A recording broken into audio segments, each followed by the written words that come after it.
Hello everyone, this is Prabhakar Chouti. Welcome to the Chouti's economy. ప్రస్తుతం మొదటిసారిగా మన ఛానల్ చూస్తున్నట్టయితే ఈ ఛానల్ని లైక్ చేయండి, సో దట్ ఎక్కువ మందికి ఈ పర్టికులర్ పథకం రీచ్ కావడానికి ఉపయోగపడుతుంది. So as part of the Rajiv Yuva Vikasam is concern, నిన్న అంటే మార్చి 25 రోజు ప్రభుత్వము ఈ రాజీవ్ యువ వికాసం పథకానికి సంబంధించినటువంటి గైడ్ లైన్స్ని రిలీజ్ చేసింది.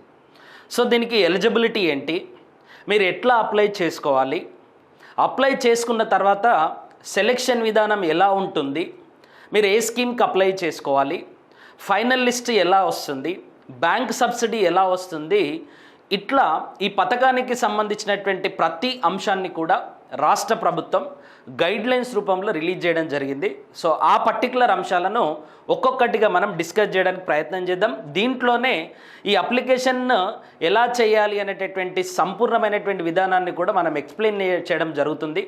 చాలామంది నిరుద్యోగులు మరి గత 10 సంవత్సరాల నుండి 12 సంవత్సరాల నుండి మరి ఉద్యోగం కోసం ప్రిపేర్ అవుతూ ఉన్నారు. ఇది కంప్లీట్గా సాంత్వన కాదు, ప్రభుత్వం ఎంత చిత్తశుద్ధితోటి దీన్ని ఇంప్లిమెంట్ చేస్తుందనేది కూడా మనకైతే ఇప్పటికి అవగాహన లేదు.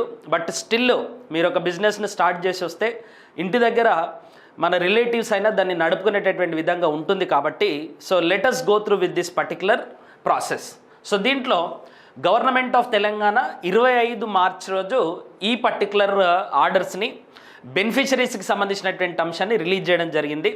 సో దీంట్లో ఇది ఎవరు రిలీజ్ చేశారు అంటే schedule caste development department SCDD వాళ్ళు దీన్ని రిలీజ్ చేయడం జరిగింది. సో SCDD దీనికి నోడల్ ఏజెన్సీగా పనిచేస్తూ ఈ పథకాన్ని మొత్తాన్ని కూడా ఇంప్లిమెంట్ చేయడానికి ప్రయత్నం చేస్తుంది. సో గవర్నమెంట్ ఆఫ్ తెలంగాణ ఏం చెప్తుంది అని అంటే రాజీవ్ యువ వికాసం అనే స్కీమ్కు ఎవరెవరు eligible, SC ST BC minority and EBC or EWS community వాళ్ళు ఎలిజిబుల్. మొదటగా ఇచ్చినటువంటి దాంట్లో ఈడబ్ల్యూఎస్కు సంబంధించినటువంటి వాళ్ళ యొక్క ఎలిజిబిలిటీ లేకుండే. సో నిన్న ఇచ్చినటువంటి డాక్యుమెంట్లో మాత్రం ఈడబ్ల్యూఎస్ పీపుల్ కూడా ఈ పర్టికులర్ పథకానికి eligible. So SC ST BC మరియు మైనారిటీ EBC అండ్ EWS. ఇక్కడ మైనారిటీ అంటే ఏ మైనారిటీ అయినా కావచ్చు, not just the Muslim minority, అక్కడేం స్పెసిఫై చేయలేదు. ఓకే, సో SC బెనిఫిషరీస్కి సంబంధించినటువంటి స్కీమ్ను SC కార్పొరేషన్ ఇంప్లిమెంట్ చేస్తుంది, BC అయితే BC కార్పొరేషన్, ST అయితే ST కార్పొరేషన్. ఓకే, ఈ రకంగా ఆయా కమ్యూనిటీల యొక్క కార్పొరేషన్స్ ఆయా కమ్యూనిటీస్ల యొక్క స్కీమ్ని ఇంప్లిమెంట్ చేయడం అనేది జరుగుతుంది. మరి ఈ స్కీమ్ యొక్క ముఖ్య ఉద్దేశం ఏంటి, ఈ స్కీమ్ ఎందుకు తీసుకొచ్చింది ప్రభుత్వం అంటే దీంట్లో మొట్టమొదటిది ఉపాధి అవకాశాలను కల్పించడానికి ఈ పర్టికులర్ స్కీమ్ను తీసుకొచ్చింది. దాంతోపాటుగా సెల్ఫ్ సఫిషియన్సీ అంటే స్వయం ఉపాధిని పొందేటటువంటి విధంగా కూడా ఈ పర్టికులర్ పథకాన్ని తీసుకురావడం అనేది జరిగింది. సో ప్రభుత్వం ఏం చెప్పిందో అది మాత్రమే మనం మాట్లాడాలి. మనకుగా ఊహించుకొని ఈ పథకాన్ని ఎందుకు తెచ్చారనేటటువంటి అంశంలో కన్ఫ్యూజన్ అవసరం లేదు. స్వయం ఉపాధిని పొందడానికి, ఆర్థిక స్వావలంబన పొందడానికి ఈ పథకాన్ని తీసుకొచ్చింది. సో ఈ పథకంలో సబ్సిడీ క్రైటీరియా ఎలా ఉండబోతుంది అంటే ఒక్కొక్క పథకానికి ఒక్కొక్క రకమైనటువంటి సబ్సిడీ ఉంది. ఒకసారి జాగ్రత్తగా ఈ పర్టికులర్ సబ్సిడీస్కి సంబంధించినటువంటి అంశాన్ని గమనిద్దాం. సో ఒకవేళ unit cost is nothing but ఇప్పుడు మీరు ఒక డైరీకి సంబంధించినటువంటి యూనిట్ పెట్టుకున్నారనుకోండి, దాన్ని యూనిట్ అంటారు. సో ఆ కాస్ట్ను ఆధారంగా చేసుకొని ప్రభుత్వం సబ్సిడీ ఇస్తుంది. ఒకవేళ మీ యొక్క యూనిట్ కాస్ట్ 50,000 లోపల ఉందనుకోండి, ప్రభుత్వమే మీకు 100% సబ్సిడీ ఇస్తుంది. దీనికి బ్యాంక్ లింకేజ్ అవసరం లేదు, మీరు మీ జేబులో నుండి కూడా డబ్బులు పెట్టుకోవడానికి అవసరం లేదు. సో బ్యాంకు నుండి మీరు పొందాల్సినటువంటి లోన్ ఎంత ఉంది అంటే 0, because no bank loan is required as government is providing 100% subsidy. ఒకవేళ మీ యూనిట్ కాస్ట్ 50,000 నుండి 50,001 రూపాయి నుండి ₹1,00,000 మధ్యలో ఉందనుకోండి, మీకు ఎగ్జామినేషన్లో ఇది చాలా ఇంపార్టెంట్. 50,000 నుండి 1,00,000 అంటాడు, కానీ గైడ్లైన్స్లో ఇచ్చింది 50,001 రూపాయి నుండి 1,00,000 వరకు. ఈ నంబర్ చాలా ఇంపార్టెంట్. దీంట్లో 90% సబ్సిడీ ప్రభుత్వం ఇస్తుంది, 10% బ్యాంక్ లోన్ వస్తుంది. ఓకే, బ్యాంక్ లోన్ కూడా ప్రభుత్వం ఇచ్చేటటువంటి శాంక్షన్ ఆర్డర్ను బట్టి వస్తుంది. తర్వాత 1,01 రూపాయి నుండి 2 లక్షల మధ్యలో కనుక మీ యూనిట్ కాస్ట్ ఉంటే 80% సబ్సిడీ ప్రభుత్వం ఇస్తుంది, బ్యాంక్ లోన్ 20% రిక్వైర్మెంట్ ఉంటుంది. బ్యాంక్ లోన్ ఎంత? 20%. నెక్స్ట్, ఒకవేళ మీ యూనిట్ కాస్ట్ 2,01,000 నుండి 4,00,000 మధ్యలో కనుక ఉంటే ప్రభుత్వం 70% సబ్సిడీ ఇస్తుంది, 30% మీరు బ్యాంక్ లోన్ తీసుకోవాల్సిన అవసరం ఉంటుంది. బ్యాంక్ లోన్ అంటే దానికి మినిమం ఇంట్రెస్ట్ రేట్ ఉంటుంది, మరియు బ్యాంక్ యొక్క రూల్స్ అండ్ రెగ్యులేషన్స్కి అనుగుణంగా మీరు తీసుకున్నటువంటి లోన్కు మళ్ళీ తిరిగి చెల్లించాల్సినటువంటి ఆస్కారం అనేది ఉంటుంది. ప్రభుత్వం ఇచ్చేది 70% మాత్రమే, ఇది గుర్తుపెట్టుకోండి. దీంట్లోనే ఇంకొక 2 స్పెషల్ క్రైటీరియాలు ఉన్నాయి. ఏంటది? ఒకటి, వల్నరేబుల్ గ్రూప్స్. వల్నరేబుల్ గ్రూప్స్ అంటే బాగా దుర్బలత్వాన్ని కలిగి ఉన్నటువంటి వాళ్ళు, అంటే ఎక్కువ రిస్క్లో ఉన్నటువంటి వాళ్ళను వల్నరేబుల్ గ్రూప్స్ అంటాం. ఫర్ ఎగ్జాంపుల్, తుఫాన్ వస్తే ఎవరు ఎక్కువ నష్టపోతారు? ఆ సముద్రానికి పక్కన ఉన్నటువంటి వాళ్ళు నష్టపోతారు. సో వాళ్ళని ఏమంటామంటే వల్నరేబుల్ గ్రూప్స్ అంటాం. ఈ వల్నరేబుల్ గ్రూప్స్ ఎవరెవరు ఉన్నారు? బాండెడ్ లేబర్, ఇది వెబ్సైట్లోనే ఇచ్చాడు. బాండెడ్ లేబర్, కోబ్లర్స్ చెప్పులు కుట్టేటటువంటి వాళ్ళు, డెస్టిట్యూట్స్ దారిద్ర రేఖకు మరీ దూరంగా ఉన్నటువంటి వాళ్ళు, తర్వాత flayers, tanners, HIV victims, Joginis, PVTGs, released prisoners, safai karmacharis, surrendered extremist, వీళ్ళందరినీ కూడా మనం ఏమంటామంటే వల్నరేబుల్ గ్రూప్స్ అంటాం. ఈ వల్నరేబుల్ గ్రూప్స్ యొక్క మ్యాక్సిమం లిమిట్ ఎంత ఉంది అంటే 1 lakh వరకే ఉంది. సో ఇట్లా వల్నరేబుల్ గ్రూప్స్లో కనుక మీరుంటే మీకు 90% సబ్సిడీ ప్రభుత్వం ఇస్తుంది, 10% ఈఎంఎఫ్ నుండి వస్తుంది. No loan is required. తర్వాత ఒకవేళ మైనర్ ఇరిగేషన్కి సంబంధించినటువంటి ప్రాజెక్ట్ ఉందనుకోండి, 100% ప్రభుత్వమే సబ్సిడీ ఇస్తుంది. ఇది సబ్సిడీకి సంబంధించి ప్రభుత్వం రిలీజ్ చేసినటువంటి గైడ్లైన్స్. సో మీరు ఏ యూనిట్ పెడుతున్నారు అనేటటువంటి అంశాన్ని, దాని యొక్క లిమిటేషన్ని ఆధారంగా చేసుకొని ప్రభుత్వము ఈ సబ్సిడీలను అందిస్తుంది. ఏ యూనిట్కి ఎంత మ్యాక్సిమం లిమిట్ ఉంది అనేది కూడా ప్రభుత్వమే వివరించింది, అది కూడా మనం చూద్దాం. సో ఇప్పుడు ఎలిజిబిలిటీ క్రైటీరియా ఏంటి? ప్రభుత్వము ఎక్కడ కూడా విద్యార్హతను పేర్కొనలేదు. మీరు ఎలాంటి విద్యార్హత లేకున్నా సరే ఈ రాజీవ యువ వికాసం పథకాన్ని పొందడానికి పూర్తి అర్హులు.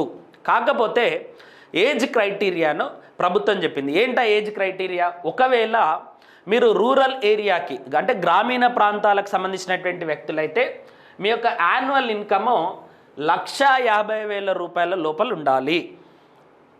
మీరు గ్రామీణ ప్రాంతం వల్ల అయితే మీ యొక్క యాన్యువల్ ఇన్కమ్ ఎంత ఉండాలి? 1,50,000 రూపాయల లోపల ఉండాలి. ఒకవేళ మీరు పట్టణ ప్రాంతానికి సంబంధించినటువంటి వ్యక్తి అయితే మీ యొక్క annual income less than 2 lakh rupees ఉండాలి. ఈ ఎలిజిబిలిటీని మాత్రమే ప్రభుత్వము ప్రతిపాదించింది తప్ప విద్యార్హతలకు సంబంధించినటువంటి ఏ అర్హతను కూడా ప్రభుత్వము ప్రతిపాదించలేదు. దీంట్లోనే ఒక 2 నోట్, మోస్ట్ ఇంపార్టెంట్ నోట్ తీసుకొచ్చింది. ఏంటా నోట్ అంటే, ఖచ్చితంగా రేషన్ కార్డు డీటెయిల్స్ని మీరు దాంట్లో ఎంటర్ చేయాలి. రేషన్ కార్డు డీటెయిల్స్ని ఎంటర్ చేయకుండా మీరు ఈ స్కీమ్కి అర్హత పొందలేరు. మరి రేషన్ కార్డు లేకపోతే ఏంటి అని అంటే, మీ సేవ వాళ్ళు ఇష్యూ చేసినటువంటి ఇన్కమ్ సర్టిఫికేట్ను సబ్మిట్ చేయవచ్చు అని చెప్పేసి ప్రభుత్వం గైడ్లైన్స్లో ఇచ్చింది. ఈరోజు నేను మార్నింగ్ చూశాను, అది ఇంకా అప్డేట్ కానట్టుంది. మీకు ఖచ్చితంగా క్యాస్ట్ రేషన్ కార్డు నెంబర్ ఉంటేనే అది ప్రాసెస్ చేసేటటువంటి ప్రొసీజరే ఉన్నది ఇంకా. సో లెట్ us see, దాన్ని అప్డేట్ చేయొచ్చు, ఎందుకంటే నిన్ననే గైడ్లైన్స్ వచ్చినాయి కాబట్టి. So ration card compulsory. If ration card is not available, then మీ సేవలో తీసుకున్నటువంటి ఇన్కమ్ సర్టిఫికేట్ ఖచ్చితంగా కావాలి.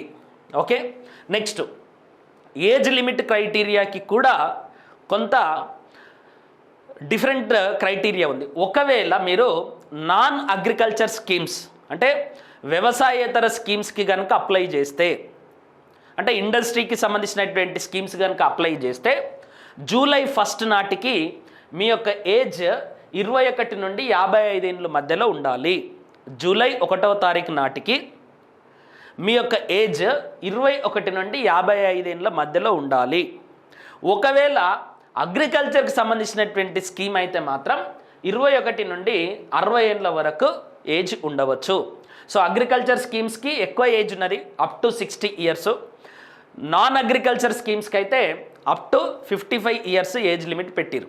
మినిమం ఏజ్ ఎంత 21, మ్యాక్సిమం ఏజ్ నాన్ అగ్రికల్చరల్ అయితే 55, అగ్రికల్చరల్ అయితే 60 ఇయర్స్. ఇది గుర్తుపెట్టుకోండి. మీరు 60 ఇయర్స్ కనుక దాటితే you are not eligible to avail this particular scheme. తర్వాత ఇంకా కొన్ని డాక్యుమెంట్స్కి సంబంధించినటువంటి అంశాలని కూడా ప్రభుత్వం ఇచ్చింది. సో ఏమేం డాక్యుమెంట్ కావాలి? కంపల్సరీ ఆధార్ కార్డు నెంబర్ కావాలి. మీరు ఆధార్ కార్డు ఎంట్రీ చేయగానే ఈ ఆధార్ కార్డుకు లింక్ అయినటువంటి రేషన్ కార్డు డీటెయిల్స్ ఆటోమేటిక్గా దాంట్లో ఫర్నిష్ అవుతాయి. ఇది గుర్తుపెట్టుకోండి. ఓకే, మీరు ఆధార్ కార్డు డీటెయిల్స్ ఎంట్రీ చేయగానే ఆటోమేటిక్గా రేషన్ కార్డు డీటెయిల్స్ వస్తాయి. అది కూడా నేను చూపిస్తాను. తర్వాత ఏం కావాలి? కంపల్సరీ రేషన్ కార్డు కావాలి. ఒకవేళ రేషన్ కార్డు లేకపోతే మీ దగ్గర ఇన్కమ్ సర్టిఫికెట్ అనేది కంపల్సరీ ఉండాలి. ఎందుకంటే ఇప్పుడు రేషన్ కార్డు ప్రభుత్వం ఇవ్వలేదు. చాలామంది కొత్త రేషన్ కార్డు వస్తుందని చెప్పేసి వాళ్ళ నేమ్స్ని ఇప్పుడున్నటువంటి రిజిస్టర్ల నుండి తొలగించారు, రేషన్ రిజిస్టర్ల నుండి. సో ఇప్పుడు కొత్త నేమ్స్ ఇంక్లూడ్ కాలేదు. కాబట్టి చాలామందికి రేషన్ కార్డు ప్రాబ్లం వస్తుందని చెప్పేసి దాని ప్లేస్లో ఇన్కమ్ సర్టిఫికేట్ అని చెప్పేసి చెప్పారు. నేను ఇంతకుముందు చెప్పినట్టు ఖచ్చితంగా క్యాస్ట్ సర్టిఫికేట్ ఉండాలి. అది కూడా తెలంగాణ రాష్ట్రం వచ్చిన తర్వాత తీసుకున్న క్యాస్ట్ సర్టిఫికేట్ ఉండాలి. మీరు క్యాస్ట్ సర్టిఫికేట్ ఎప్పుడైనా వ్యాలిడ్ అవుతుంది కదని ఉమ్మడి ఆంధ్రప్రదేశ్లో తీసుకున్నటువంటి క్యాస్ట్ సర్టిఫికేట్ ఇక్కడ వ్యాలిడ్ కాదు. ఖచ్చితంగా తెలంగాణ రాష్ట్రం వచ్చిన తర్వాత తీసుకున్నటువంటి క్యాస్ట్ సర్టిఫికేట్ మాత్రమే వ్యాలిడ్ అవుతుంది. తర్వాత ఒకవేళ ట్రాన్స్పోర్ట్కి సంబంధించినటువంటి స్కీమ్కి మీరు అప్లై చేసిరనుకోండి, ఖచ్చితంగా డ్రైవింగ్ లైసెన్స్ అనేది ఉండాలి. Okay, in case if you are applying for the transport related scheme you must have the driving licence. Next, ఒకవేళ మీరు అగ్రికల్చర్ రిలేటెడ్ స్కీమ్కి అప్లై చేసిరనుకోండి, ఖచ్చితంగా మీ ల్యాండ్కు సంబంధించినటువంటి పట్టదారు పాస్ పుస్తకం ఖచ్చితంగా ఉండాలి. దాని తర్వాత ఒకవేళ మీరు పీడబ్ల్యూడీకి సంబంధించినటువంటి పర్సన్స్ విత్ డిజబిలిటీస్కి సంబంధించినటువంటి దివ్యాంగులకు సంబంధించినటువంటి స్కీమ్కి అప్లై చేసిరనుకోండి, ఖచ్చితంగా ఈ సదరం అనే ఒక సర్టిఫికెట్ ఉంటుంది. వాళ్ళు ఎంత డిజబిలిటీని కలిగి ఉన్నారు అనేది ఇండికేట్ చేస్తూ కేంద్ర ప్రభుత్వం ఇస్తుంది. ఆ సర్టిఫికెట్ ఖచ్చితంగా ఉండాలి. తర్వాత ఒక పాస్పోర్ట్ సైజ్ ఫోటో ఉండాలి. ఒకవేళ మీరు వల్నరేబుల్ గ్రూప్లో కనుక ఉంటే మండల లెవెల్ కమిటీ ఇచ్చినటువంటి వల్నరేబుల్ గ్రూప్ సర్టిఫికేట్ ఖచ్చితంగా ఉండాలి. ఎందుకంటే వల్నరేబుల్ గ్రూప్స్కి ప్రత్యేకంగా 1 లక్ష వరకు లిమిట్ ఉన్నటువంటి యూనిట్కి ప్రభుత్వం 90% సబ్సిడీ, ఒక 10% ఎక్స్ట్రా ఇస్తుంది. కాబట్టి ఆల్మోస్ట్ 100% సబ్సిడీ ఇస్తుంది. కాబట్టి ఖచ్చితంగా వల్నరేబుల్ గ్రూప్ సర్టిఫికేట్ ఖచ్చితంగా ఉండాలి. సో ఇవి ఈ పథకానికి అప్లై చేయడానికి కావాల్సినటువంటి compulsory documents. Okay, next let us go further. ఇప్పుడు దీనికి కొన్ని కండిషన్స్ పెట్టిరు. ఏంటి ఆ కండిషన్స్ అంటే, ఇప్పుడు ఒక రేషన్ కార్డుకి ఒక్కరు మాత్రమే ఈ స్కీమ్కి ఎలిజిబుల్. అదే చెప్తున్నారు. ఏమని? 1 house hold is limited to 1 self employment scheme with in 5 years period. అంటే ఇప్పుడు మీ రేషన్ కార్డులో నుండి ఒక వ్యక్తి ఈ స్కీమ్ నుండి ప్రయోజనం పొందితే నెక్స్ట్ 5 సంవత్సరాల వరకు ఈ రేషన్ కార్డును ఉపయోగించి ఇంకా ఏ ప్రయోజనం పొందడానికి వీలుండదు. సో దీన్ని దృష్టిలో పెట్టుకొని ఇంట్లో ఎవరి పేరు మీద అప్లై చేయాలి, సో ఇది అవసరమా కాదా అనేటటువంటి క్లారిటీ తెచ్చుకొని దీన్ని మీరు అప్లై చేసుకోండి. ఓకే, ఒక రేషన్ కార్డుకు ఒకరికే ఇస్తారు. అది కూడా 5 ఏళ్ల వరకు మళ్ళీ ఎలిజిబిలిటీ అనేది ఉండదు. నెక్స్ట్, ఎవరికి ప్రిఫరెన్స్ ఇస్తారు? ఇప్పుడు ఈ పథకానికి సంబంధించి ప్రభుత్వం ఏం చెప్తుందంటే 5 లక్షల మందికి ప్రయోజనం చేకూర్చేటటువంటి విధంగా ఒక 6,000 కోట్ల రూపాయలను దీని మీద వెచ్చించబోతుంది. ఎంతమందికి? 5 లక్షల మందికి ఈ పథకం ద్వారా ప్రయోజనం చేకూర్చాలని ప్రభుత్వం అనుకుంటుంది. ఒక 50 లక్షల మంది అప్లై చేసినప్పుడు వీళ్ళన్నిటిని కూడా స్క్రూటినీ చేసి ఒక ఫైనల్ సెలెక్షన్ ఇవ్వాలి అంటే ఒక ప్రిఫరెన్స్ అనేది ఉండాలి. అందుకోసం హైయెస్ట్ ప్రిఫరెన్స్ ఎవరికి ఇస్తారంటే ఫస్ట్ టైం అప్లికెంట్స్ ఎవరైతే ఉంటారో వాళ్ళకు ఫస్ట్ ప్రిఫరెన్స్ ఇస్తారు. అంటే ఇంతకుముందు కార్ లోన్ తీసుకున్న వాళ్ళకు, ఇంతకుముందు గొర్రెల లోన్ తీసుకున్న వాళ్ళకి ఇట్లా ఎవరైతే ఉంటారో వాళ్ళకంటే కూడా మొట్టమొదటిసారి ఏ పథకం కూడా ఉపయోగించకుండా ఎవరైతే వచ్చారో వాళ్ళకు మొదటి ప్రిఫరెన్స్ ఇవ్వడం అనేది జరుగుతుంటుంది. తర్వాత ఉమెన్ క్యాండిడేట్స్కి ప్రిఫరెన్స్ ఇస్తారు. ఓకే, సో ఉమెన్ క్యాండిడేట్స్కి కూడా ఇప్పుడు ఒక 100 మంది బెనిఫిషరీస్ని సెలెక్ట్ చేస్తే దీంట్లో మినిమం 25%, అట్లీస్ట్ 25% ఉమెన్ ఉండేటటువంటి విధంగా వాళ్ళు తీసుకుంటారు. దీంట్లో కూడా సింగిల్ ఉమెన్ కానీ అంటే పెళ్లి చేసుకోకుండా అట్లనే ఉన్నటువంటి వాళ్ళు కానీ, విడో ఉమెన్ కానీ, భర్త చనిపోయినటువంటి మహిళలకు ఇంకా హైయెస్ట్ ప్రిఫరెన్స్ ఇవ్వడం అనేది జరుగుతుంది. నెక్స్ట్, పర్సన్స్ విత్ డిజబిలిటీస్కి ప్రిఫరెన్స్ ఇస్తారు. ఖచ్చితంగా 100లో 5% రిజర్వేషను పీడబ్ల్యూడీస్ వాళ్ళకి ఇవ్వడం అనేది జరుగుతుంది. Next, family members of martyrs, Telangana రాష్ట్ర ఉద్యమంలో పాల్గొని అమరత్వం పొందినటువంటి కుటుంబాలకు ప్రిఫరెన్స్ ఇవ్వడం అనేది జరుగుతుంది. Okay. And SC sub classification education, ఇది కూడా మోస్ట్ ఇంపార్టెంట్. ఎస్సీ వర్గీకరణ ఉద్యమంలో అసూలు బాసినటువంటి అమరుల కుటుంబాలకి కూడా దీంట్లో ప్రిఫరెన్స్ ఇస్తామని ప్రభుత్వం మరి ప్రకటించడం జరిగింది. తర్వాత candidates with proven skills in self employment, తనకు తానుగానే ఏదో ఒక రంగంలో తనను తాను నిరూపించుకున్నటువంటి వ్యక్తికి ఎక్కువ ప్రిఫరెన్స్ ఇవ్వడం అనేది జరుగుతుంది. సో ఈ ఆర్డర్ ఆఫ్ ద ప్రిఫరెన్స్ను కూడా మీకు ఎగ్జామినేషన్లో అడగొచ్చు.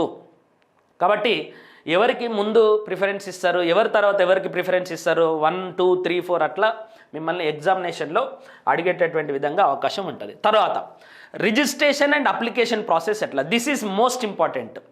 ఎట్లా రిజిస్టర్ చేసుకోవాలి అంటే స్టెప్ 1 వచ్చేసి మీరు ఓబీఎంఎంఎస్ పోర్టల్ అని ఉంటుంది. మీరు గూగుల్లోకి వెళ్ళి ఈ ఓబీఎంఎంఎస్ TSOBMMS అనేటటువంటి టైప్ చేయండి. టైప్ చేసిన వెంబడే మీకు ఇగో ఇక్కడ కనిపిస్తున్నటువంటి ఇది వస్తుంది. ఫస్ట్ విండోలోనే ఇది వస్తుంది. దీని మీద మీరు క్లిక్ చేయాలి. దీని మీద క్లిక్ చేసిన తర్వాత మీకు ఈ విండో వస్తుంది. Telangana online beneficiary management monitoring system, OBMMS అంటే online beneficiary management monitoring system. ఇది ఈ విండో వస్తుంది. ఈ విండోలో 2 అంశాలు ఉంటాయి. Click here to main website for Rajiv Yuva Vikasam scheme registration, click here అని ఉంటుంది. సో ఇక్కడ పెద్దగా ఇచ్చాను చూడండి. సో మీరు దీనిపైన క్లిక్ చేయాలి. ఓకే, దేనిపైన క్లిక్ చేయాలి? రాజీవ్ యువ వికాసం అని చెప్పేసి ఎక్కడైతే ఉంటుందో దీనిపైన క్లిక్ చేయాలి. క్లిక్ చేసిన తర్వాత మీకు ఈ విండో వస్తుంది. సో ఇక్కడ కనిపిస్తుంది కదా, బట్టి విక్రమార్క గారు, రేవంత్ రెడ్డి గారి ఫోటో, రాజీవ్ యువ వికాసం స్కీము.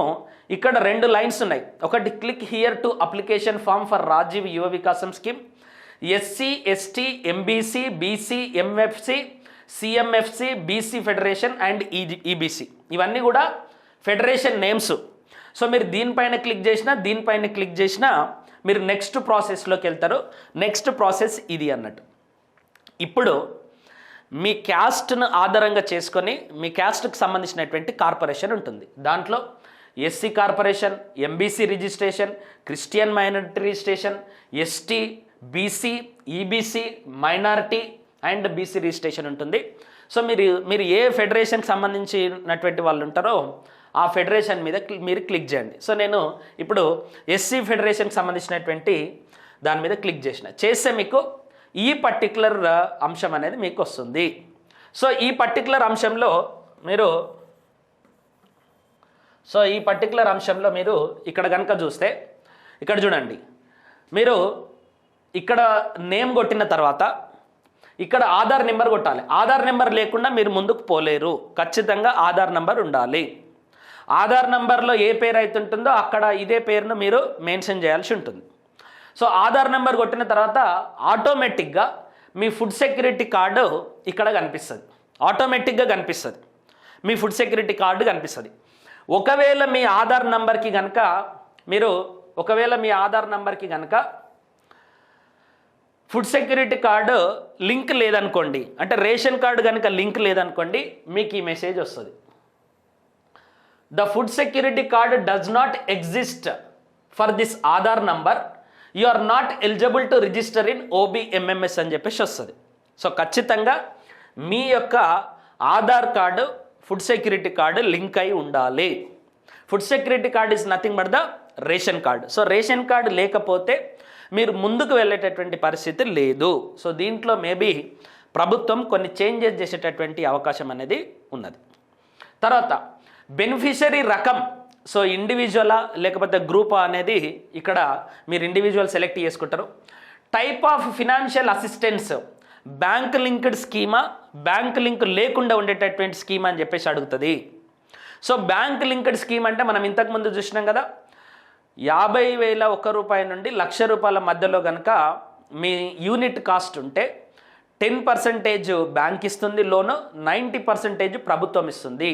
కాబట్టి ఒకవేళ 50,000 రూపాయల లోపలనే మీ యొక్క స్కీమ్ కనుక ఉంటే అప్పుడు బ్యాంక్ లింక్డ్ స్కీమ్ అని పెట్టాల్సిన అవసరం లేదు. ఇక్కడ నాన్ బ్యాంక్ లింక్డ్ స్కీమ్ అని చెప్పేసి పెట్టేస్తే చాలు. ఓకే, తర్వాత ఇక్కడ సెక్టార్, ఇక్కడ ఒక 3 అంశాలు ఉంటాయి. ఇండస్ట్రీ, అగ్రికల్చర్, యానిమల్ హస్బెండరీ అని చెప్పేసి 3 అంశాలు ఉంటాయి. సో ఇక్కడ కనుక మీరు క్లిక్ చేస్తే మీకు ఇండస్ట్రీకి సంబంధించినటువంటి స్కీమా, లేకపోతే అగ్రికల్చర్కి సంబంధించినటువంటి స్కీమా, లేకపోతే యానిమల్ హస్బెండరీకి సంబంధించినటువంటి స్కీమ్ అనేది ఇక్కడ 3 అంశాలు వస్తాయి. మీరు ఏ స్కీమ్లో అప్లై చేయాలనుకుంటారు అనేది ఇక్కడ సెలెక్ట్ చేసుకోవాలి. ఇప్పుడు నేను యానిమల్ హస్బెండరీ సెలెక్ట్ చేశాను. ఇక్కడ యానిమల్ హస్బెండరీ సెలెక్ట్ చేసిన తర్వాత మీకు 3 అంశాలు వస్తాయి. Back yard poultry, milch animals అంటే పశువులకు సంబంధించినటువంటిది, 2 యానిమల్స్, సింగిల్ మిల్చ్ యానిమల్. మీరు దీంట్లో ఏదో ఒక దాన్ని సెలెక్ట్ చేసుకుంటే ఆ యూనిట్ యొక్క మ్యాక్సిమం కాస్ట్ ఎంత అనేది ఇక్కడే చూపిస్తుంది. సో ఫర్ ఎగ్జాంపుల్ నెక్స్ట్ ప్రాసెస్లోకి పోతే ఇక్కడ చూడండి. సో మీరు ఈ యూనిట్ యొక్క అంశాన్ని సెలెక్ట్ చేసుకున్న తర్వాత ఇప్పుడు గ్రౌండ్ నట్ కషర్ అని చెప్పేసి నేను సెలెక్ట్ చేసుకున్నాను. ఓకే, ఇప్పుడు గ్రౌండ్ నట్ క్రషర్ అని సెలెక్ట్ చేసుకున్నాను. ఇక్కడ చూడొచ్చు మీరు గ్రౌండ్ నట్ క్రషర్కి 3 లక్షల రూపాయల యూనిట్ విలువ చేసిరు. ఓకే, సో 2,01,000 రూపాయల నుండి 3 లక్షల లోపల ఈ యూనిట్ కాస్ట్ ఉంటుంది అనేది ప్రభుత్వమే డిసైడ్ చేస్తుంది. ఆ యూనిట్ ఎంత కాస్ట్ అవుతుంది అనేది ప్రభుత్వమే ముందే డిసైడ్ చేసి పెడుతుంది. సో మీరు సెలెక్ట్ చేసుకునేటటువంటి ఆగ్రో బేస్డ్ యూనిట్ సెలెక్ట్ చేసుకున్నారు ఇక్కడ, అండ్ గ్రౌండ్ నట్ క్రషర్ అని సెలెక్ట్ చేసుకున్నారు, బ్యాంక్ లింక్డ్ స్కీమ్ అని సెలెక్ట్ చేసుకున్నారు. ఆటోమేటిక్గా ఇక్కడ 3 లక్షల రూపాయలు అని చెప్పేసి మీకు పడుతుంది. సో ఈ రకంగా మీరు ఇవన్నీ ఫిలప్ చేసిన తర్వాత కనుక గో అనేటటువంటి ఆప్షన్ కనుక క్లిక్ చేస్తే నెక్స్ట్ మీకు ఈ పర్టికులర్ డీటెయిల్స్ వస్తాయి. సో ఈ పర్టికులర్ డీటెయిల్స్లో చాలా రకాలైనటువంటి డీటెయిల్స్ మీరు ఫిలప్ చేయాలి. సో మీ జిల్లా పేరు, మీ మండల్ పేరు, మీ పంచాయత్ పేరు, మీ విలేజ్ పేరు, మీ హ్యాబిటేషన్, మీరు ఎక్కడ నివాసం ఉంటున్నారు, తర్వాత సెక్టార్కి సంబంధించినటువంటి వివరాలు, బెనిఫిషరీ రకం ఏంటి, ఒకవేళ అది గ్రూప్ అయితేనేమో ఆ గ్రూప్లో ఎంతమంది ఉన్నారు, ఒకవేళ ఇండివిజువల్ అయితేనేమో అది 1 అనేటటువంటి నెంబర్ తీసుకుంటుంది. తర్వాత టైప్ ఆఫ్ అసిస్టెన్స్, మీకు బ్యాంక్ లింక్డ్ స్కీమా, బ్యాంక్ లింక్డ్ కానిదా. ఆల్రెడీ మీరు బ్యాంక్ లింక్డ్ స్కీమ్ అని పెట్టుకున్నారు కదా, agro based unit, groundnut crusher, 3 లక్షల రూపాయలు యూనిట్ విలువ, ఆటోమేటిక్గా అదే వస్తుంది, మీరు నింపాల్సినటువంటి అవసరం లేదు. తర్వాత యూనిట్ యొక్క యూనిట్ కాస్ట్ విలువ ఎంత అనేది మీరు ఇక్కడ ఎంట్రీ చేయాలి. సబ్సిడీ రూపాయలు ఎంత అనేది ఎంట్రీ చేయాలి. ఇప్పుడు 3 లక్షల రూపాయలకు సంబంధించినటువంటి యూనిట్ కాబట్టి ఒక్కసారి మనం సబ్సిడీకి సంబంధించినటువంటి వివరాల్లోకి పోతే ఇక్కడ చూడండి. సో ఒకవేళ ఇది 2,01,000 రూపాయల నుండి 4 లక్షల లోపల అయితే ఎంత సబ్సిడీ ఇస్తుంది? 70% సబ్సిడీ ప్రభుత్వం ఇస్తుంది, 30% బ్యాంక్ లోన్ ఇస్తుంది. ఓకే, సో 70% సబ్సిడీ ప్రభుత్వం ఇస్తుంది కాబట్టి సపోజ్ 3 లక్షల రూపాయలు అనుకుందాము. 3 లక్షల రూపాయలలో ఆల్మోస్ట్ 2,10,000 రూపాయలు ప్రభుత్వం ఇస్తుంది, మిగిలినటువంటి 90,000 రూపాయలను బ్యాంక్ ఇస్తుందని చెప్పేసి అనుకున్నాం. ఆ యూనిట్ కాస్ట్ ఎంత అనేది మీరు వేయాలి ఇక్కడ. తర్వాత బ్యాంక్ రుణం ఎంత అనేది ఇక్కడ మొత్తం యూనిట్ కాస్ట్ 3 లక్షలు, 3 లక్షలు. గవర్నమెంట్ ఇచ్చేటటువంటి సబ్సిడీ 2,10,000 అనుకుందాం. ఓకే, అండ్ బ్యాంక్ లోన్ వచ్చేసి 90,000 రూపాయలు. ఓకే, యూనిట్ కాస్ట్ మొత్తం విలువ 3 లక్షల రూపాయలు. ఇవన్నీ కూడా ఫిల్అప్ చేయాలి. సో ఏ బ్రాంచ్, మీ మండల్ కానీ మీ గ్రామంలో ఉన్నటువంటి బ్రాంచ్ ఏంటి అనేది మీరు సెలెక్ట్ చేసుకోవాలి. తర్వాత మీ పాన్ నంబర్ ఎంట్రీ చేయాలి. ఒకవేళ మీరు అగ్రికల్చర్ రిలేటెడ్ స్కీమ్కి అప్లై చేస్తే సర్వే నెంబర్ ఎంట్రీ చేయాలి. మీ బ్యాంక్ యొక్క బ్రాంచ్, ఐఎఫ్ఎస్సి కోడ్, మీకు ఎంత ల్యాండ్ ఉంది, మీ వాటర్ రిసోర్స్ ఏంటి అనేది, బోరా బావా ఏంటా అనేది ఇక్కడ సెలెక్ట్ చేసుకోవాలి. సో ఈ డీటెయిల్స్ నింపిన తర్వాత ఇదే విండోలో ఇంకా కొన్ని డీటెయిల్స్ ఉంటాయి. ఏంటి, మీ డోర్ నెంబర్ ఏంటి అది ఎంట్రీ చేయాలి ఖచ్చితంగా. మీ యొక్క కంప్లీట్ అడ్రస్ను మీరు ఎంట్రీ చేయాల్సి ఉంటుంది. ఎంట్రీ చేసిన తర్వాత బెనిఫిషరీ ఫోటో అప్లోడ్ చేయాలి, మరియు పాన్ కార్డు కూడా అప్లోడ్ చేయాలి. అది కూడా జేపీజీ ఫార్మాట్లోనే అప్లోడ్ చేయాలి. 50 KB తక్కువ, 50 KB కంటే 50 KB నుండి 500 KB మధ్యలో ఉండాలి. ఓకే, ఇది జేపీజీ, పిఎన్జీ అండ్ జిఐఎఫ్ ఫార్మాట్లో మీరు అప్లోడ్ చేయొచ్చు. చేసిన తర్వాత ఇక్కడ 2 బాక్సులు ఉంటాయి. సో ఈ బాక్స్ను మీరు క్లిక్ చేసిన తర్వాత ప్రివ్యూ అనేటటువంటి ఆప్షన్ ఉంటుంది. ప్రివ్యూ మీద కనుక మీరు కొడితే అప్పుడు మీకు మీరు నింపినటువంటి మొత్తం డీటెయిల్స్కి సంబంధించినటువంటి వివరాలు వస్తాయి. దాంట్లో ఏమైనా తప్పులుంటే మళ్ళీ వెనక్కి వెళ్ళి అప్డేట్ చేసుకోండి. ఒకవేళ ఆల్ రైట్ ఉంది అనుకుంటే మీరు ఫైనల్ సబ్మిషన్ కొట్టాలి. ఫైనల్ సబ్మిషన్ కొట్టిన తర్వాత మీకు ఒక ప్రింట్అవుట్ వస్తుంది. మీరు నింపినటువంటి డీటెయిల్స్ మొత్తంతో కలిపి ఒక ప్రింట్అవుట్ వస్తుంది. ఆ ప్రింట్అవుట్ను తీసుకెళ్ళి ఆ ప్రింట్అవుట్ను డౌన్లోడ్ తీసుకొని దాంట్లో మళ్ళీ కొన్ని వివరాలు ఉంటాయి. ఆ వివరాలన్నింటినీ కూడా మీరు ఫిలప్ చేసి ఈ ఫిలప్ చేసినటువంటి అప్లికేషన్ను హార్డ్ కాపీ, సాఫ్ట్ కాపీ కాదు, నా దగ్గర సెల్ ఫోన్లో ఉంది, కంప్యూటర్లో ఉంది కాదు, దాన్ని ప్రింట్అవుట్ తీసుకొని ఆ ప్రింట్ అప్లికేషన్ ఒకవేళ మీరు గ్రామీణ ప్రాంతాలలో కనుక అప్లై చేస్తే మండల ప్రజాపాలన సేవా కేంద్రం అని చెప్పేసి ఉంటుంది, అక్కడ సబ్మిట్ చేయాలి. మీరు మండల్లో ఉన్నారంటే ఆటోమేటిక్గా తెలిసిపోతుంది అది ఎక్కడుంది అనేది. ఒకవేళ మీరు అర్బన్ ప్రాంతంలో కనుక ఉంటే మున్సిపల్ లేదా జోనల్ కమిషనర్స్ ఆఫీస్లో ఈ ప్రింట్ తీసుకున్నటువంటి హార్డ్ కాపీని సబ్మిట్ చేయాలి. ఇక్కడతోటి మీరు చేసేటటువంటి పని అయిపోతుంది. ఓకే, ఇది ఎప్పటి వరకు చేయాలండి? లాస్ట్ డేట్ ఎంత? ఇది 5th ఏప్రిల్ 2025 వరకే లాస్ట్ డేటు. ఈ డేట్ లోపలనే చేయాలి. ఈ డేట్ దాటిన తర్వాత చేయడానికి అవకాశం అనేది ఉండదు. సో 5th లోపల మీరు చేయాల్సినటువంటి పని ఇది, అప్లికేషన్ నింపి వాళ్ళకి ఇవ్వాలి. సో ఒక్కసారి మీరు అప్లికేషన్ ఇచ్చిన తర్వాత ఈ స్కీమ్ ఎట్లా ఇంప్లిమెంట్ అవుతుంది, ఎట్లా సెలెక్షన్ నడుస్తుంది అనేది ఒకసారి చూస్తే ఇక్కడ mandal level verification and bank లింకేజ్కి సంబంధించినటువంటి ఒక ప్రాసెస్ ఉంటుంది. మళ్ళీ జిల్లా లెవెల్లో కూడా ఒక ప్రాసెస్ ఉంటుంది. మండల్ లెవెల్లో మనకు మండల్ లెవెల్ కమిటీ, ఎమ్మెల్సీ అంటారు దీన్ని, మండల్ లెవెల్ కమిటీ. ఎమ్మెల్సీ అంటే మనం అనుకుంటున్నటువంటి ఎమ్మెల్సీ కాదు, మండల్ లెవెల్ కమిటీ. దీంట్లో ఎంపీడీఓ కానీ, మున్సిపల్ కమిషనర్ కానీ, జోనల్ కమిషనర్ కానీ, అర్బన్ ఏరియాస్లో అయితే జోనల్ కమిషనర్ కానీ ఈ ఎమ్మెల్సీ అనేటటువంటి కమిటీకి కన్వీనర్గా ఉంటారు. సో మండల్ లెవెల్లో జరిగేటటువంటి కంప్లీట్ ప్రాసెస్ అంతా కూడా ఎవరి ఆధ్వర్యంలో నడుస్తుంది? ఎంపీడీఓ ఆధ్వర్యంలో లేదా మున్సిపల్ కమిషనర్ లేదా జోనల్ కమిషనర్ ఆధ్వర్యంలో నడుస్తుంది. సో ఈ ఎమ్మెల్సీ అనేటటువంటి కమిటీలో మనకు ఎంపీడీఓ లేదా జోనల్ కమిషనర్ లేదా మున్సిపల్ కమిషనర్ ఉంటారు. దాని తర్వాత ఒక స్పెషల్ ఆఫీసర్ ఉంటారు. ఓకే, సో డిస్ట్రిక్ట్ కలెక్టర్ ఈ స్పెషల్ ఆఫీసర్ను నామినేట్ చేస్తాడు. ఎగ్జామినేషన్లో చాలా important. The special officer is nominated by the district collector. అట్లా ఒక్కొక్క మండలానికి ఒక స్పెషల్ ఆఫీసర్ ఉంటాడు.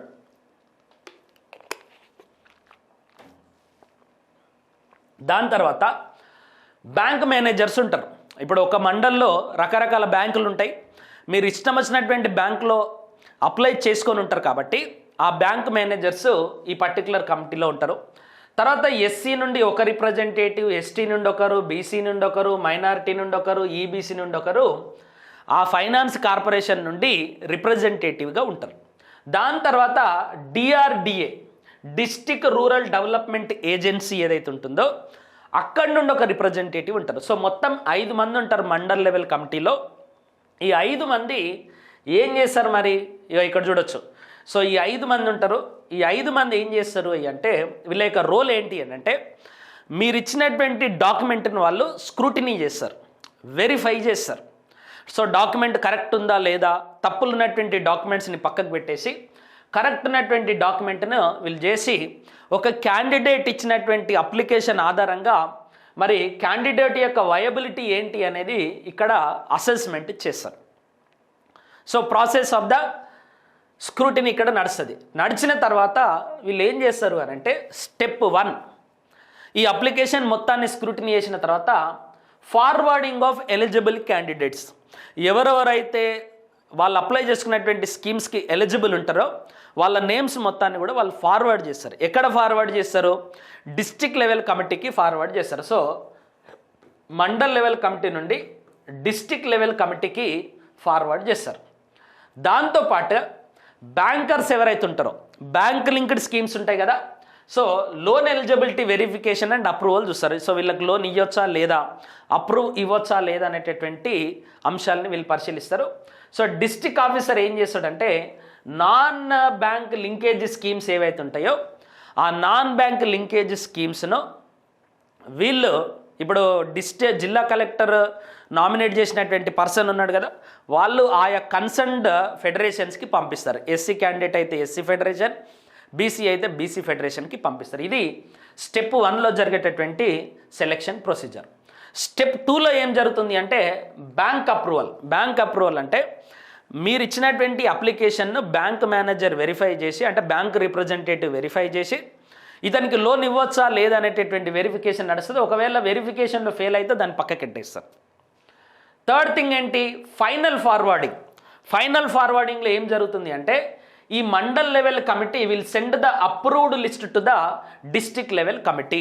ఒకసారి ఈ బ్యాంక్ వాళ్ళు ఇచ్చినటువంటి లిస్టు, వీళ్ళు తీసుకున్నటువంటి లిస్టు మొత్తాన్ని కూడా ఫైనల్గా సెలెక్షన్ చేసి ఈ లిస్టును డిఎల్సికి పంపించడం అనేది జరుగుతుంది. సో దీంట్లో non operative bank accounts details కూడా ఉంటాయి. సో డిస్ట్రిక్ట్ లెవెల్ కమిటీకి పంపిన తర్వాత డిస్ట్రిక్ట్ లెవెల్ కమిటీలో ఎవరెవరు ఉంటారు. సో డిస్ట్రిక్ట్ లెవెల్ కమిటీలో చైర్పర్సన్ డిస్ట్రిక్ట్ కలెక్టర్ ఉంటాడు. ఈ స్కీమ్ మొత్తానికి హెడ్ ఎవరు అంటే district collector. So district collector will act as the chairperson for the district level committee. డిఎల్సికి చైర్మన్ ఎవరు అంటే కలెక్టర్ ఉంటాడు. సో దీంట్లో 8 మంది మెంబర్స్ ఉంటారు, 9 మంది మెంబర్స్ ఉంటారు ఆల్మోస్ట్. మండల్ లెవెల్ కమిటీలో అయితే 5 మంది ఉంటారు, దీంట్లో 9 మంది ఉంటారు. సో కలెక్టర్ గారు చైర్మన్గా ఉంటే అడిషనల్ కలెక్టర్ లోకల్ బాడీస్ని రిప్రజెంట్ చేస్తాడు ఆయన. ఇండస్ట్రీస్ డిపార్ట్మెంట్కి సంబంధించినటువంటి జిఎం, తర్వాత ఎస్సీ బీసీ కార్పొరేషన్స్కి సంబంధించినటువంటి ఈడీస్, తర్వాత district minority welfare officer. So వీళ్ళందరికీ ఎలిజిబిలిటీ ఉంది కాబట్టి అన్ని డిపార్ట్మెంట్ల నుండి ఒక మెంబర్ ఉంటాడు. సో డిజేబుల్డ్ పర్సన్స్ నుండి AD, women and child development department నుండి పీడీ, ట్రైబల్ వెల్ఫేర్ నుండి డిటిడిఓ, తర్వాత లీడ్ డిస్ట్రిక్ట్ మేనేజర్. అంటే అన్ని బ్యాంకులకు కలిపి ఒక లీడ్ డిస్ట్రిక్ట్ మేనేజర్ ఉంటాడు. ఆ లీడ్ డిస్ట్రిక్ట్ మేనేజర్ ఉంటాడు. ఈ మీటింగ్ మొత్తాన్ని ఎవరు నడుపుతారంటే డిఆర్డిఏకి సంబంధించినటువంటి పీడీ దీన్ని కన్విన్స్ చేస్తాడు. సో ఇట్లా డిస్ట్రిక్ట్ లెవెల్ కమిటీలో వీళ్ళందరూ కూడా ఉండి మండల్ లెవెల్ నుండి ఫార్వర్డ్ అయినటువంటి లిస్ట్ ఏదైతే ఉంటుందో ఆ లిస్టును వీళ్ళు పరిశీలించి మండల్ లెవెల్ సెలెక్షన్ కమిటీకి సంబంధించినటువంటి ప్రాపర్గా ప్రాసెస్ అయ్యిందా లేదా, స్క్రూటిని వీళ్ళు కరెక్ట్ చేశారా లేదా అనేటటువంటి అంశాలను వీళ్ళు సెలెక్ట్ చేసిన తర్వాత అప్పుడు వీళ్ళు ఫైనలైజ్ చేస్తారు list. Okay, based on the district wise data, district wise టార్గెట్స్ని బట్టి డిస్ట్రిక్ట్ లెవెల్ కమిటీ ఫార్వర్డ్ చేసి both bank linkage, non bank linkage యొక్క ఎలిజిబిలిటీ క్యాండిడేట్స్ అందరినీ కూడా వీళ్ళు ఫైనలైజ్ చేసి ఆ లిస్టును మళ్ళీ మండల్ లెవెల్ కమిటీకి పంపించడం అనేది జరుగుతుంది. ఓకే, సో ఒక పర్టికులర్ స్కీమ్కి వయబిలిటీ ఉందా లేదా, దీన్ని ముందుకు తీసుకుపోవచ్చా లేదా అనేటటువంటి అంశాలని కూడా డిస్ట్రిక్ట్ లెవెల్ కమిటీ పరిశీలిస్తుంది.